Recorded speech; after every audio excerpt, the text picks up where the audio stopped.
Bonjour à tous, je m'appelle Claudia Stéphane, je suis hypnopraticienne et dans cette série de podcasts, je vous parle des pièges que les pervers narcissiques tendent à leurs victimes. Je donne aussi des astuces pour ceux qui sont dans une telle relation afin de comprendre comment ils ou elles fonctionnent et comment arrive-t-on à prendre le dessus sur la situation. Bien que par le passé, j'ai eu moi-même affaire à des PN, je décide de me rapprocher d'une personne qui a ce profil et que je rencontre dans mon club de sport. Il s'agit de Kevin qui sera mon sujet d'étude.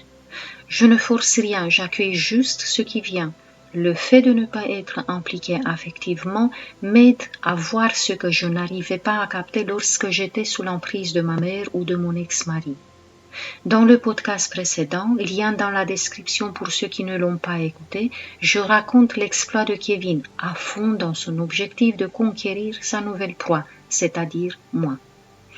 Et après un moment passé ensemble où il a fait de moi sa priorité absolue, je vous expliquais que le lendemain, il avait disparu. J'ai pensé que cela pourrait être un ghosting. Je m'attendais à ne plus le revoir.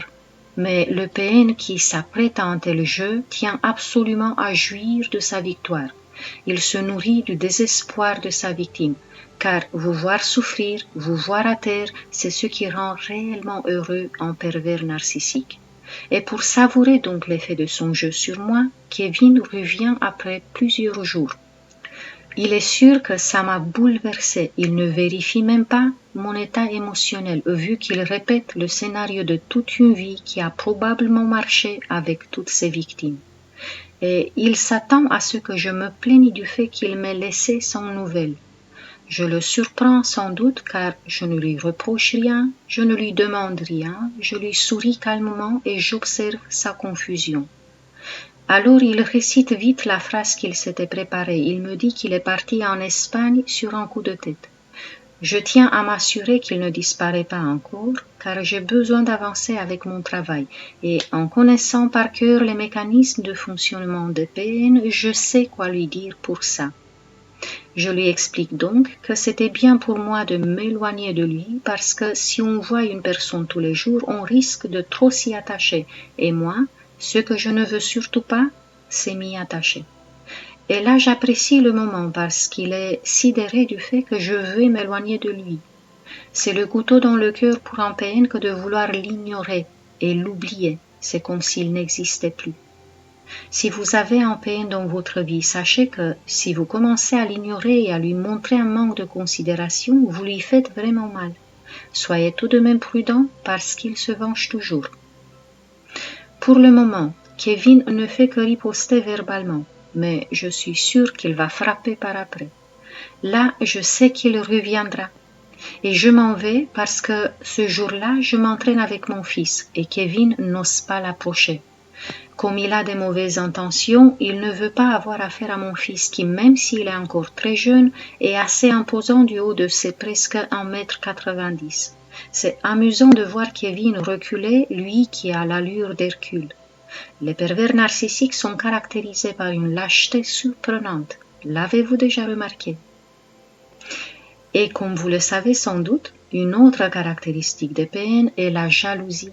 Ils ne supportent pas le fait d'être délaissés, que ça soit pour une autre personne ou même pour une activité que vous aimez. Lorsqu'il me voit le lendemain, à nouveau accompagné par mon fils, Kevin oublie son masque de séducteur. Je ressens dans sa voix la haine lorsqu'il me demande si j'ai un bodyguard. Je sais que si je rentrerais en relation de couple avec Kevin, sa priorité serait de m'éloigner de ce que j'aime. Pour le moment, lui qui est très solitaire commence à parler à d'autres personnes, celles qui me connaissent. C'est une des choses que tous les pervers narcissiques font. Il dénigre sa proie aux yeux de son entourage. Même si les PN ne savent pas beaucoup sur vous, ils construisent autour d'une petite vérité un tissu de mensonges insidieux afin de vous discréditer.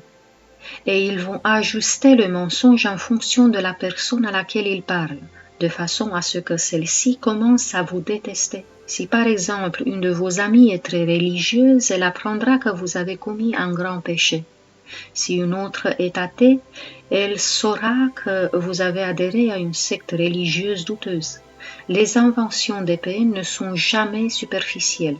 Ils vont donner beaucoup de détails pour convaincre. C'est pourquoi, même si vous n'irez par après, presque personne ne vous croira. Et c'est déchirant pour la victime de se voir traîner dans la boue alors qu'elle est totalement innocente. Si vous avez vu des amis ou même des membres de votre famille vous tourner le dos après avoir parlé à votre PN, vous savez pourquoi. Ma réputation prendra sans doute un bon coup aussi, car Kevin peut être très persuasif. D'autant plus que je le contrarie. Je ne rentre pas dans le même moule que ses victimes. Oui, je lui donne toute mon attention et pourtant, il ne se sent pas vraiment nourri énergétiquement. Je n'ai pas l'air dévasté par la distance qu'il a instaurée. Je ne cours pas après lui et je ne lui demande rien du tout. Et le fait de me voir parler à d'autres personnes doit l'agacer beaucoup. Il décide donc de passer à l'étape suivante. Le bras de fer n'est plus dissimulé. Pour lui, c'est la guerre. Il est à côté de moi, mais ne me parle pas. Par contre, je le vois m'observer alors qu'il est en train de discuter. Il s'entraîne avec quelqu'un à qui il n'avait jamais parlé auparavant et je comprends qu'il veut me laisser l'impression d'être populaire et indisponible. Il veut aussi me faire me sentir insignifiante. Mon attitude reste inchangée, mais Kevin n'abandonne pas. Il est sûr de son pouvoir de créer de la dépendance chez l'autre. Il poursuit donc son combat. Il faut dire que ma lune de miel a été bien courte. Mon PN préféré ne vient plus s'entraîner avec moi. Quelque temps après, je le vois en train de parler à la fille la plus sexy de la salle. Il essaye de me rendre jalouse. Et ça devient palpitant pour moi, car une lune de miel trop prolongée n'est pas si intéressant. Je veux le voir en action. Je sais qu'il s'attend à me voir dévastée.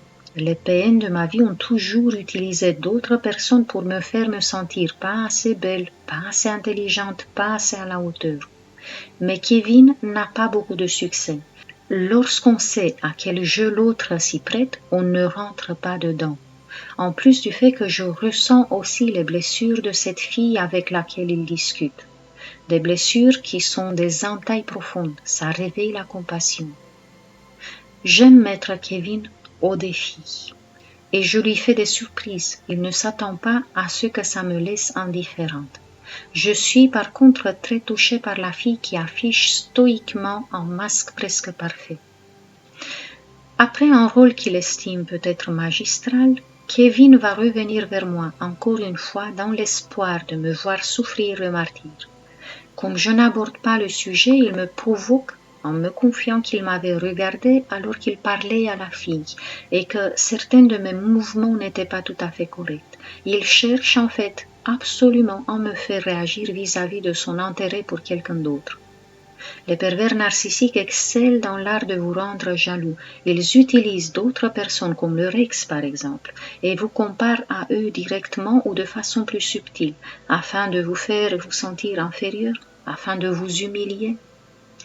Dites-moi en commentaire si votre PN vous a déjà comparé à quelqu'un qui pourrait être votre rival. Ça peut être très éprouvant.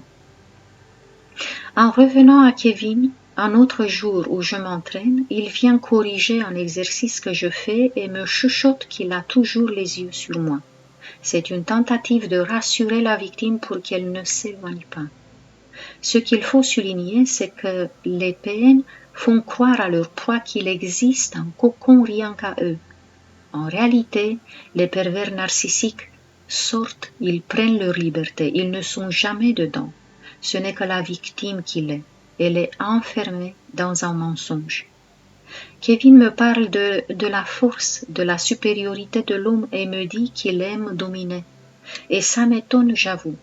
Les pervers narcissiques peuvent être plus évasifs que ça, en le suggérant plutôt que de le proclamer ouvertement en début de relation. Je ne sais pas si c'est une stratégie qui a marché pour lui jusqu'ici ou si c'est un QI atrophié. Je le laisse en réplique en lui expliquant ma théorie. L'homme a la plus grande force, oui, mais lorsqu'il sait montrer sa douceur, il devient irrésistible.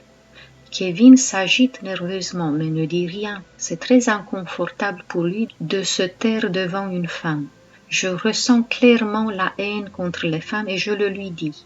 Il bafouille, il s'éloigne pour un moment. Ce sont des choses bien cachées qui ne doivent pas être mises en lumière. Il doit me détester encore plus. Je le pique encore une fois. Il m'assure que même s'il a presque 50 ans, dans sa tête, il en a 20. Je le félicite car son âge mental aurait pu être 5. Mais il ne réagit pas. Il n'est donc pas au courant qu'il a un retard. Non, ils ne le savent pas. Encore une fois, pas de subtilité. Kevin me reproche presque, en faisant semblant de rigoler, le fait de ne pas être soumise, vu qu'il aime les femmes soumises. Et c'est ce qu'il attend de moi, c'est un avertissement.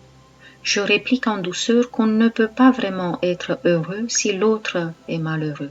Et il est à nouveau irrité, il bouillonne mais ne dit rien, par peur de ne pas dévoiler son vrai visage. C'était un test auquel Kevin m'a soumise. Dans le futur podcast, je vous dirai quel a été le résultat. D'ici là, prenez bien soin de vous. Et n'oubliez pas, sur ma boutique en ligne, il y a 2 séances thérapeutiques qui peuvent vous aider à grandir dans vos propres yeux pour ne plus vous sentir petite et vulnérable face à des pervers narcissiques. Soyez conscient que si vous souffrez encore à cause d'un ou d'une perverse narcissique, c'est parce que énergétiquement vous êtes resté bloqué dans ce cocon qu'il ou elle a construit pour vous. Et qu'une fois sorti de là, vous allez pouvoir respirer et commencer à vivre pour vous. Je vous mets le lien des séances en dessous de la vidéo. Merci de m'avoir écouté et à très bientôt.